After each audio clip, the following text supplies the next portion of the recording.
எங்களை விட்டு பிரிந்தால் அந்த 40ஐயும் அப்படியே பாஜக கூட்டணிக்கு கொடுத்துருவோம். காங்கிரஸை மிரட்டுகிறதா திமுக? காங்கிரஸ் வெளியேறினால் 2029 பாஜக கூட்டணியில் திமுக இணையுமா? 15 ஆண்டுகளாக மத்தியில் அதிகாரத்தில் இல்லாத திமுக அதிரடி முடிவு எடுக்குமா? இது பற்றி விவரிக்கிறது இந்த செய்தி தொகுப்பு.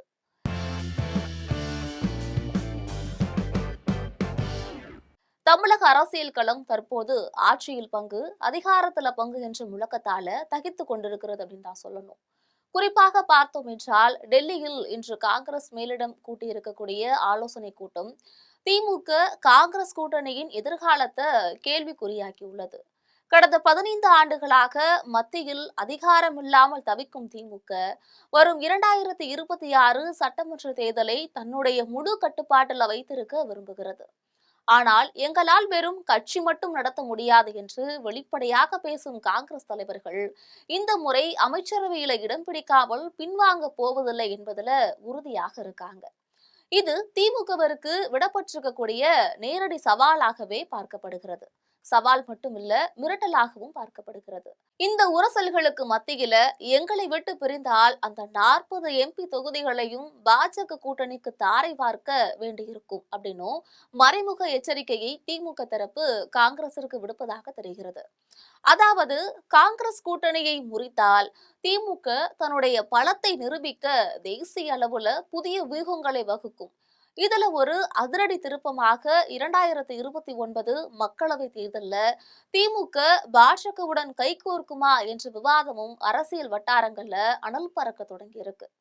1999 வாஜ்பாய் காலத்துல பாஜகவோட கூட்டணி வச்சிருக்கக்கூடிய வரலாற்றை கொண்ட திமுக தன்னுடைய நேஷனல் ஆம்பிஷனை நிறைவேற்ற வேண்டும் அப்படின்னும் மீண்டும் ஒரு முறை டெல்லியை நோக்கி தன்னுடைய பார்வையை திருப்ப வாய்ப்பு இருக்கு.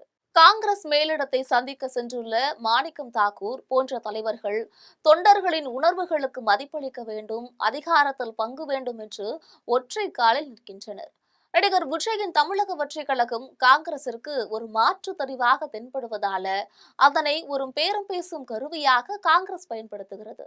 ஆனால் எங்கள் கோட்டையில் யாருக்கும் பங்கு தர மாட்டோம் என்பதில் முதலமைச்சர் ஸ்டாலின் மிகவும் தீர்க்கமாக இருக்காரு.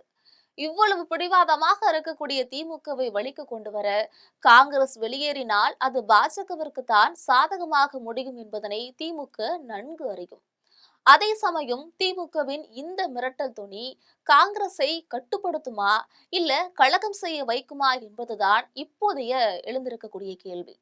15 ஆண்டுகளாக அதிகார பசி கொண்ட தொண்டர்களை திருப்திப்படுத்த முடியாமல் தவிக்கும் காங்கிரஸ் இந்த முறை பிடிவாதம் பிடித்தால் கூட்டணி உடைய வாய்ப்புகள் அதிகம். அப்படி ஒருவேளை கூட்டணி முறிந்தால் 2026 சட்டமன்ற தேர்தல்ல திமுக மற்ற கூட்டணி கட்சிகளுடன் களம் காணும். அதன் தொடர்ச்சியாக 2029 மத்தியில ஒரு வலுவான கூட்டணியை அமைக்க திமுக பாஜகவை நோக்கி நகர்ந்தால் ஆச்சரியப்படுவதற்கு ஒன்றுமில்லை. இது திராவிட அரசியலின் அடிப்படை தத்துவத்திற்கே சவாலாக அமையும் என்றாலும் அதிகாரம் என்ற இலக்கிற்காக அரசியல் கட்சிகள் எந்த எல்லைக்கும் செல்லும் என்பதற்கு தமிழக வரலாறு பலமுறை சாட்சியாக இருந்திருக்கு. பாஜகவும் திமுகவை நோக்கி தன்னுடைய கரங்களை நீட்ட தயாராகவே இருக்கு. 2024 தனிப்பெரும்பான்மை கிடைக்காத நிலையில வரக்கூடிய 2029 திமுக போன்ற ஒரு வலுவான பிராந்திய கட்சியின் ஆதரவு பாஜகவிற்கு தேவைப்படலாம். திமுக இந்துக்களுக்கு எதிரான கட்சி என்ற பிம்பத்தை உடைக்க ஸ்டாலின் எடுத்து வரக்கூடிய இமேஜ் ரீபில்டிங் முயற்சிகள் நாளை பாஜகவுடன் இணைவதற்கான அஸ்திவாரமாக கூட இருக்கலாம் என்று அரசியல் விமர்சகர்கள் கணிக்கின்றனர். இதனால காங்கிரசிற்கு இப்போது 2 வழிகளே இருக்கு. ஒன்னு, திமுக சொல்லக்கூடிய இடங்களை பெற்றுக்கொண்டு அமைதியாக இருப்பது. இன்னொன்னு, கூட்டணியை முறித்து கொண்டு புதிய அரசியலை தொடங்குவது. இறுதியாக தமிழக அரசியலில் ஃப்ரெண்ட்லி மேட்ச் என்ற களம் முடிந்து பவர் மேட்ச் தொடங்கிருச்சு. திமுகவோட மிரட்டலும் காங்கிரஸோட அதிகார பசியும் ஒரு முச்சந்தியில வந்து நிற்கின்றன. இன்னைக்கு டெல்லியில ராகுல் காந்தி எடுக்கக்கூடிய முடிவு 2026 சட்டமன்ற தேர்தலை மட்டுமல்ல 2029 நாட்டின் தலைவிதியையும் தீர்மானிக்க போகிறது. ஒருவேளை திமுக தன்னுடைய 15 ஆண்டு கால அதிகார இயக்கத்தை போக்கிக் கொள்ள ஒரு மாற்றுப்பாதையை தேர்ந்தெடுத்தால் அது தமிழகத்தில் ஒரு புதிய அரசியல் சகாப்தத்தின் தொடக்கமாக இருக்கும்.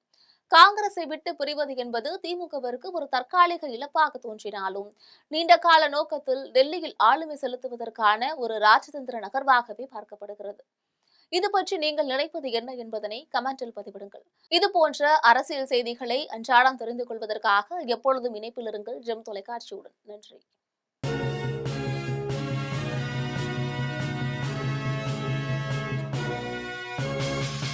உடனுக்குடன் அப்டேட் தெரிந்து கொள்ள ஜெம் டிவி தமிழ் ஆப்பை இன்ஸ்டால் செய்யவும்.